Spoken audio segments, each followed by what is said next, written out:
श्री शिवाय नमस्तुभ्यम। हर हर महादेव। भगवान भोलेनाथ आप सभी की मनोकामना पूर्ण करे। इसी के साथ आज जो मैं जानकारी लेके आई हूँ वो है ज्येष्ठ मास के कृष्ण पक्ष की एकादशी के संबंध में।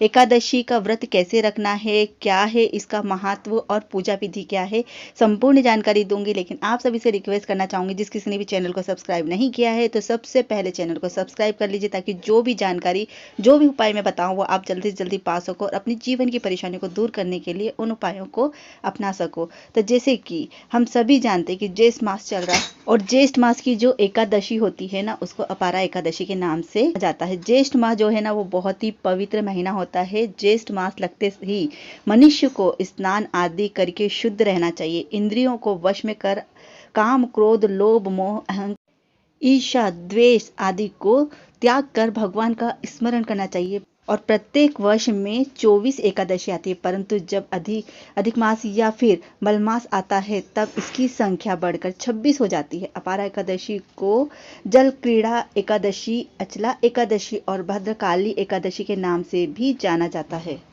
तो ज्येष्ठ मास की जो एकादशी है ना वो 15 मई सोमवार सुबह 2:47 से शुरू होगी और 16 मई सुबह 1:04 तक समाप्त हो जाएगी।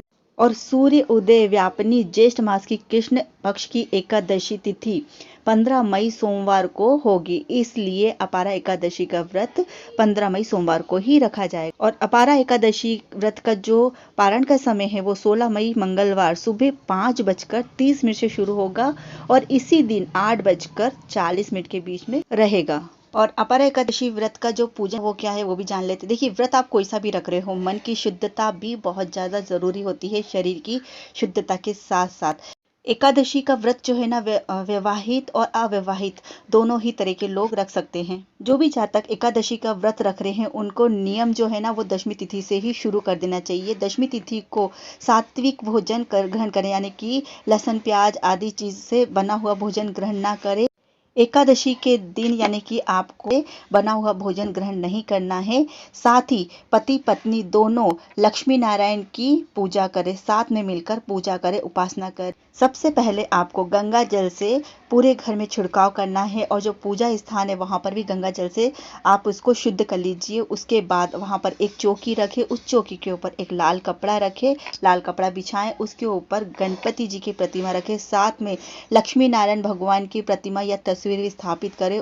चौकी पर चांदी का या तांबे या मिट्टी के कलश में जल भरकर उस पर नारियल रखकर कलश स्थापना करें। कलश में नारियल रखने से पहले आप या तो आम के पत्ते, उसमें 5 आम के पत्ते रखें, उसके बाद आप उसमें नारियल को स्थापित करें। उसके पश्चात भगवान विष्णु का स्नान करवाएं, उसके बाद आप उनको धारण करवाएं। स्नान करने के बाद वस्त्र, सौभाग्य सूत्र, चंदन, रोली, हल्दी, सिंदूर, दूर्वा, बेलपत्र, आभूषण, पुष्प, हार, सुगंधित फूल, धूप दीप, नवेद, फल, पान, तिल आदि से भगवान की पूजा करें। उसके बाद दक्षिणा दे और आरती करें। इस तरह से मतलब आपको मीठा प्रसाद कोई बना के रखना है और उसका भोग लगाना है, आरती करना है और किसी भी पंडित को या किसी भी गरीब को दे। अच्छा, दक्षिणा देने और आरती करने से पहले आपको भगवान सत्यनारायण की कथा जरूर सुननी है। पूजन समाप्त होने के पश्चात आपको ओम नमो भगवते वासुदेवाय मंत्र का 108 बार जाप करना है। आपकी जो मनोकामना है वो बोलनी है।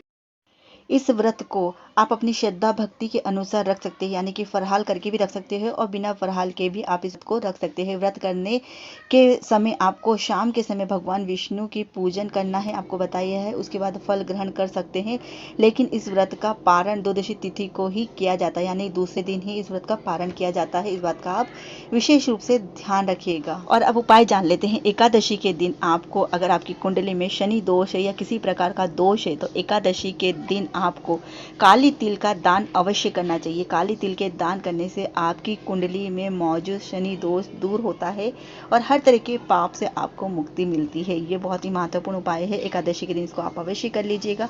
उपाय जानकारी अच्छे लगे हो तो ज़्यादा शेयर कर दीजिएगा। फिर मिलती हूँ इस तरह की जानकारियों के साथ में। राधे राधे। श्री शिवाय नमस्तुभ्यम।